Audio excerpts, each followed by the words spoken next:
Bonjour à tous et bienvenue dans cette vidéo où je vais vous parler de mes investissements et de mes trades sur actions. Il y en a quatre relativement récentes, deux sur deux actions françaises, un trade sur une action allemande et un autre sur Twitter dont je vous avais déjà parlé et on va faire le suivi donc de ce trade. Tout d'abord par rapport au titre un petit peu putaclic de cette vidéo, voilà, ce titre recèle en fait la principale leçon que je veux vous faire passer aujourd'hui. Cette leçon, quelle est-elle? Eh bien, si on regarde l'action de Thalès qu'on a ici sous les yeux, on voit ici un joli petit gap haussier qui représente quelques petits pourcentages de progression. Et j'en ai bénéficié puisque j'ai acheté Thalès dans une optique investissement vers ses plus bas ici. Et j'ai bénéficié de ce gap haussier. À quoi était-il dû? En fait, surtout à l'annonce par Crédit Suisse, une banque allemande, pardon, suisse comme son nom l'indique, qu'elle rehaussait à 117 euros son objectif de cours pour Thales. Et elle a inclus Thales dans sa liste de surveillance des meilleures actions à plus fort potentiel, ce qui a eu un effet positif sur le marché, sur le cours de cette action. Alors ça, vous allez généralement dire et m'opposer que c'était finalement totalement imprévisible. Et c'est effectivement le cas. Par contre, là, on voit l'action en journalier. Par contre, si on va en hebdomadaire, on voit qu'il y a une très forte tendance de fond haussière. Et en fait, ce que je veux vous expliquer aujourd'hui, et c'est ça le lien avec le titre de la vidéo, ce que je veux vous expliquer aujourd'hui, c'est vraiment important et ça c'est valable pour les actions comme pour le forex. C'est que lorsque lorsque nos trades s'inscrivent dans le cadre de tendances de long terme, fortement haussières ou baissières, on a 90% de chances que les publications macroéconomiques, les nouvelles politiques, géopolitiques, etc., aillent dans notre sens. Si vous regardez là, dans le cadre de cette tendance haussière, il y a forcément plus de gap haussier que de gap baissier. Et il y aura forcément plus de nouvelles haussières que de nouvelles baissières. Lorsque le Brexit a été voté et que le GBP, la livre britannique, s'est lancé dans une forte tendance baissière, eh bien, il y avait beaucoup plus de probabilités qu'on ait plus de nouvelles politiques, macroéconomiques, etc., qui provoqueraient une baisse du GBP plutôt que l'inverse. Et donc, quand on s'inscrit vraiment dans le cadre d'une tendance de fond sur un actif, on sait qu'il est très probable que des nouvelles politiques macroéconomiques, géopolitiques, financières, quoi que ce soit, il est très probable que ces nouvelles-là, qui sont en soi imprévisibles, aillent dans notre sens. Il est très probable qu'elles aillent dans notre sens, même si en soi elles sont imprévisibles. Et donc là, effectivement, j'ai eu de la chance, mais étant dans le cadre d'une tendance haussière de fond sur Thales, voilà, il y avait beaucoup plus de probabilité que un gap comme ça arrive à la hausse en ma faveur que le contraire. Voilà. Alors ensuite, pourquoi j'ai choisi Thales? Tout simplement pour cette raison-là. Il y a une très forte tendance haussière. C'est une société extrêmement solide. Thales est une entreprise qui a un vrai capital technologique, qui intervient dans un domaine vraiment high-tech. Euh, voilà, cette société intervient par exemple pour concevoir les avions, les Rafales avec Dassault Aviation, Dassault Systèmes. Voilà, c'est vraiment une entreprise qui a, comme Safran ou comme Dassault, une technologie vraiment énorme, un savoir-faire énorme. Donc c'est une valeur absolument sûre qui profite également du fait que Trump aux États-Unis, par exemple, accroisse les crédits alloués à la défense, à l'armée US et à son armement.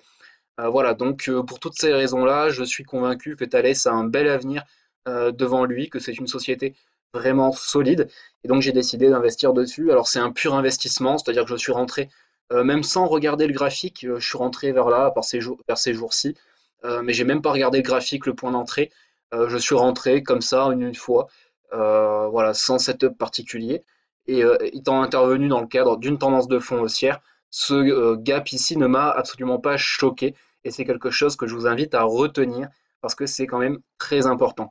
Ensuite, la seconde action sur laquelle je suis rentré, c'est Devoteam, ici. Alors pourquoi y suis-je rentré? J'avais fait un petit article dessus sur investing.com. C'est très simple, on est dans le cadre d'une tendance haussière également très forte et très bien installée. En hebdomadaire, on voyait qu'on est venu toucher la bande inférieure des bandes de Bollinger, ce qui n'était plus arrivé depuis très longtemps. Et je voyais mal le cours s'effondrer immédiatement ici. Donc j'ai plutôt parié sur un plan technique à moyen terme, voilà, sur une nouvelle impulsion haussière qui ne sera pas forcément très très durable. Mon premier objectif de cours est ici, vers les 80 €. Où est-ce que je suis rentré? Je suis rentré tout simplement vers ces niveaux-ci. La réintégration par cette bougie de cette zone de support. Voilà, tout simplement. Aujourd'hui, le cours s'est plutôt bien comporté. Je suis plutôt confiant sur cette action. Cette action, cette entreprise, qu'est-ce qu'elle fait? Elle travaille en fait, je crois, dans la sécurité numérique, comme finalement l'action suivante que je vais vous présenter. Secunet Security. Alors Secunet Security travaille à des activités dans le milieu de la sécurité numérique et c'est quelque chose d'absolument, un secteur absolument dynamique, prometteur. Et Secunet Security est une société très bien installée dans ce secteur et je pense qu'elle profitera de sa croissance. Alors sur un plan technique, qu'est-ce qui m'a fait entrer sur cette action? Déjà cette tendance haussière vraiment de très long terme, voilà. Et ensuite, j'ai également remarqué que là, on débordait finalement les plus hauts hebdomadaires, les derniers plus hauts hebdomadaires en clôture et en mèche. Par conséquent, je suis allé en journalier. Là, sur cette bougie-là, j'ai remarqué qu'on a fait un pullback sur ma ligne ici. Donc, je suis rentré, me semble-t-il, sur un graphe horaire. Voilà, je suis rentré sur cette bougie-là quand on a fait ici un petit pullback, d'accord. Ensuite, j'ai coupé des bénéfices ici puis une seconde fois ici, et j'ai toujours voilà, un solde investissement, on va dire, qui traîne. Je suis plutôt confiant sur cette action. Voilà, voilà. Mon solde, je le garderai, je pense, vraiment à long terme, parce que je suis vraiment assez confiant sur la progression de cette action à l'avenir. Enfin, la troisième action sur laquelle je suis entré, c'est Twitter. Alors Twitter, je vous avais déjà expliqué pourquoi j'y étais rentré à l'achat. Alors c'est la seule action, vous remarquez, qui n'est pas en tendance haussière de fond. Mais voilà, sur un plan fondamental, c'est-à-dire par rapport à la santé de l'action, à son activité, etc., j'avais quand même de forts arguments pour rentrer vers ces niveaux-là sur Twitter. Donc je pouvais me passer d'une tendance haussière de fond à long terme pour entrer sur cette action. Alors qu'est-ce que, rapidement, en quelques mots, mon analyse sur Twitter, on voit ici qu'on avait une trendline qu'on a cassée, donc le momentum est à partir d'ici plutôt haussier, d'accord. Ensuite, on a vu qu'on a eu donc un joli retracement. Alors même si c'est une avalante, voilà, je me suis pas démonté pour autant. En journalier, on voyait qu'on était revenu vers la moyenne mobile à 20 périodes, à 20 jours ici. Et c'est généralement plutôt un bon point d'achat, donc j'ai commencé à rechercher des achats ici.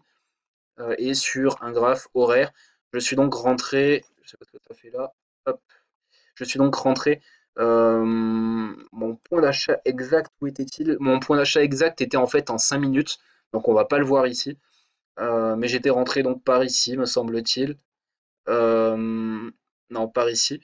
Voilà, sur cette bougie-ci, tout simplement parce que on est en train de former en 5 minutes un support vers ce niveau-là, qu'on l'avait réintégré, ce support, et j'avais remarqué qu'on avait ici une compression qui était une figure de retournement, et on a effectivement cassé cette figure de retournement pour monter de façon plutôt appréciable. J'ai pris le premier bénéfice vers cette bougie ici, lorsqu'on a tapé la bande supérieure des bandes de Bollinger. Et puis j'ai laissé courir un petit latent que je garderai vraisemblablement, voilà, à moyen terme. Je vise du 50 ou du 100% sur Twitter à moyen et long terme. Ça me paraît tout à fait réalisable. Voilà, j'espère que ce petit tour d'horizon de mes investissements sur l'action vous ont appris deux, trois choses, vous ont permis de comprendre pourquoi j'entrais ou je n'entrais pas sur certaines actions. Je vous souhaite à tous une très bonne journée, une très bonne semaine et plein de trades gagnants. Ciao, à dans une prochaine vidéo.